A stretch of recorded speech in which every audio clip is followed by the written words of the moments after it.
Thanks for joining us here at 41NBC.com. I'm Melissa Lee. Now, the polls are open now until 7 p.m. today. Get out and cast your vote if you haven't done so already. Now, we want to remind you to bring a photo ID and be prepared to wait. If early voting turnout was any indication, today could be a very busy day for polls around Middle Georgia. Remember to keep it tuned right here to 41NBC today for all the election result updates. We'll have the numbers at 10 on our sister station, My 41.2, and online at 41NBC.com. And of course, right after the Olympics on a special edition of 41NBC News at 11.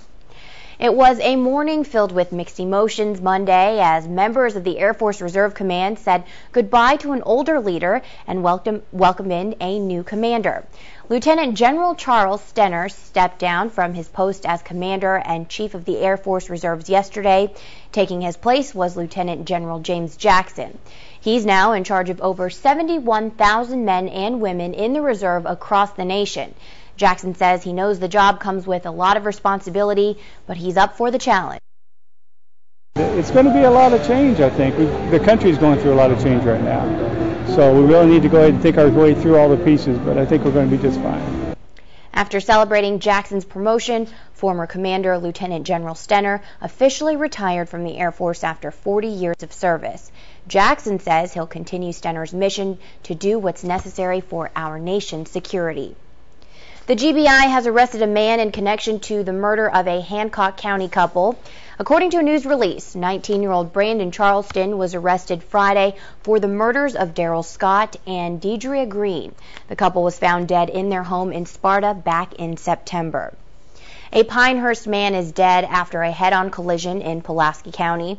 It happened at Georgia Highway 26 near Lakeview Drive Sunday afternoon.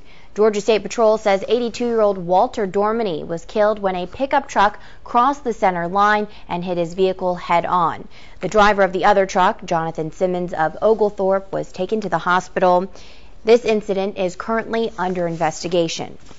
Online college courses are not a new thing, but now high schoolers can earn their degree via the web. Provost Academy will begin classes for students in Georgia this fall, and just like any other public school, this one will be funded by the state and federal governments. The online school is for students in grades 9 through 12. Degrees will be recognized by colleges and employers just like a traditional school. And the Academy's executive director, Dr. Monica Henson, says online learning isn't necessarily better for all students, but public education should be an open menu of ways for students to choose to learn. Our teachers are all Georgia certified public school educators, and the least number of years of experience that our teachers have is 10, and several of them have many more than that. We have a former Teacher of the Year from North Carolina. We have 3 National Board Certified teachers, and these are all folks who have taught in the Georgia public schools. They have taught in an online environment as well, and they also have charter school experience. There will be an informational session about this tonight at Mabel White Memorial Baptist Church on Bass Road at 6 o'clock. And although it may be hard to believe, it's already time to start talking about going back to school. A new school year means not only school supplies and backpacks, but immunizations. All kids in the Bibb and Houston County public school systems are required to have an updated copy of the Georgia Certificate of Immunization before the first day of school. Local health officials say children need to be physically and mentally prepared to go back into the classroom. And I highly recommend that anybody that has a child in school to get their immunizations, because you never know what outbreak. You want to know that your child is protected.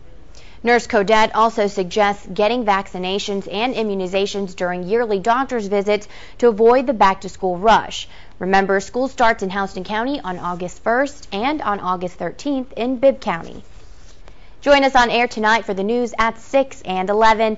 Don't forget to vote and have a great day.